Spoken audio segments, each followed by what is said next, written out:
Halo semua, salam sejahtera Malaysia. Selamat datang ke channel Fels Lifestyle. Saudara-saudara yang amat dihormati, akhirnya satu lagi tangkapan berlaku. Satu lagi penahanan yang berlaku. Dan kali ini pula melibatkan Menteri Besar ataupun berkaitan dengan eksekutif MBI. Saudara-saudara, tuan-tuan dan bapak, satu perkongsian daripada Malaysia kini, SPRM tahan bekas eksekutif MBI ahli perniagaan kes rasuah Lombong Pasir. Mungkin sebelum ini kita mendengar berkaitan dengan REE, kesurian unsur Nadir Bumi, dan banyak lagi berkaitan dengan kes rasuah. Namun kali ini pula kita mendengar ini adalah kes rasuah berkaitan dengan Lombong Pasir. Seorang bekas eksekutif kanan di Menteri Besar Selangor Pemerbadanan ataupun MBI adalah antara dua individu yang ditahan SPRM 3 hari lalu dalam siasatan skandal rasuah berjuta-juta ringgit yang didakwa berhubung konsesi perlombongan pasir di bawah anak syarikat cabang pelaburan negeri itu. Suspek kedua merupakan seorang ahli perniagaan. Kedua-dua suspek didakwa ada kaitan dengan seorang pemimpin pembangkang terkenal yang pernah mempunyai pengaruh politik di Selangor. Siapa rasanya individu ini? Kedua-dua suspek didakwa ada kaitan dengan seorang pemimpin pembangkang terkenal yang pernah mempunyai pengaruh politik di Selangor. Mungkinkah Azmin Ali? Menjadi persoalan. Bekas eksekutif itu disyaki menerima rasuah jutaan ringgit daripada syarikat yang memperoleh konsesi perlombongan pasir beberapa tahun lalu. Menurut maklumat yang SPRM kumpul setakat ini, suspek kedua, yaitu ahli perniagaan, telah didakwa bertindak sebagai orang tengah untuk mengutip suapan bagi pihak suspek utama. Ada juga banyak pihak lain yang terlibat, yang kita dah panggil semua. Namun, kedua-dua mereka dianggap sebagai suspek utama kami.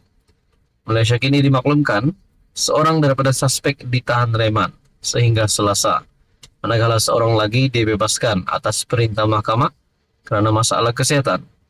Menurut sumber yang rapat dengan siasatan, SPRM juga telah menahan dua individu yang dikaitkan dengan syarikat perlombongan pasir, tetapi mereka telah dibebaskan selepas disoal siasat. Skandal itu didakwa bermula apabila syarikat berkenaan memohon konsesi daripada MBI lebih 5 tahun lalu, menurut seorang pegawai SPRM yang tidak mahu namanya disiarkan. Itulah yang menjadi persoalan, ada bilakah perkara ini berlaku. Ini bukan sedikit, tapi berkaitan dengan melibatkan dengan jutaan ringgit.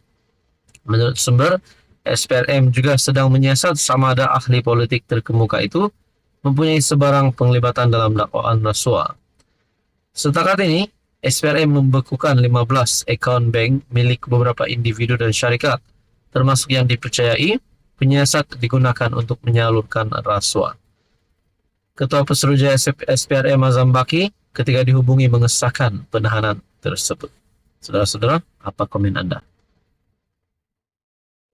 Halo, salam sejahtera Malaysia. Selamat datang ke channel Fels Lifestyle. Terima kasih kerana terus setia dan bersama di dalam channel ini. Tuan-tuan, baru-baru ini gempar seluruh Malaysia bercakap tentang isu ataupun berkaitan dengan kes GISBH. Dan yang terkini, saudara-saudara, ada satu pendedahan terbaru berkaitan dengan dana yang terlalu banyak, dana jutaan ringgit, yang bagi saya ini adalah satu dana besar. Pendedahan ini pasti mengejutkan ramai dalam satu perkongsian video daripada Sinar Harian.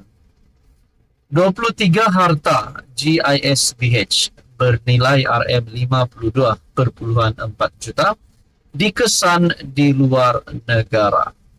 Tuan-tuan, bagi saya ini pasti Satu pendedahan yang mengejutkan ramai kepimpinan politik termasuk Anwar Ibrahim sebagai Perdana Menteri, termasuk Muhyiddin Yassin, Hadi Awang, Tun Mahathir, dan semua kepimpinan politik. Perkongsian ini, Polis Diraja Malaysia (PDRM) telah memperoleh maklumat berkaitan 23 harta milik GISB Holdings Sendirian Berhad di luar negara yang melibatkan 10 negara dengan anggaran nilai RM52 juta lebih. 10 buah negara itu terdiri daripada negara yang berada di rantau Asia Tenggara, Timur Tengah, dan Eropah. Pengarah Jabatan Siasatan Jenayah JSJ Bukit Aman, Datuk Seri Muhammad Syuhaili Muhammad Zain berkata, pihaknya masih menunggu pengesahan harta tersebut dari negara yang terlibat bagi tindakan lanjut pembekuan dan penyitaan di bawah Akta 613. Kita masih mengumpul maklumat daripada pihak berkuasa luar negara berkaitan aset-aset GISBH yang berada di luar negara. Sebelum ini kita mendengar tangkapan berlaku dan berkaitan dengan kes GISBH. Namun terkini pula pihak berkuasa luar negara masih mengumpul mereka. PDRM masih mengumpul maklumat daripada pihak berkuasa luar negara. Dan ini adalah berkaitan dengan aset GISBH yang berada di luar negara. Tindakan susulan kita adalah melakukan pembekuan dan penyitaan di bawah Akta 613 termasuk bekerja sama dengan agensi-agensi berkaitan, katanya dalam sidang akbar. Muhammad Syuhaili berkata, pihaknya menggunakan pendekatan melalui polis antarabangsa Interpol dan pihak berkuasa negara terlibat. Kita telah mendapat maklum balas daripada rakan sekerja pihak berkuasa yang memaklumkan ada 3 premis telah berhenti operasi. Papan tanda premis itu juga telah diturunkan, malah tingkap juga telah ditutup dengan plastik hitam. Bagi saya, saudara-saudara, ini adalah satu pendedahan mengejutkan.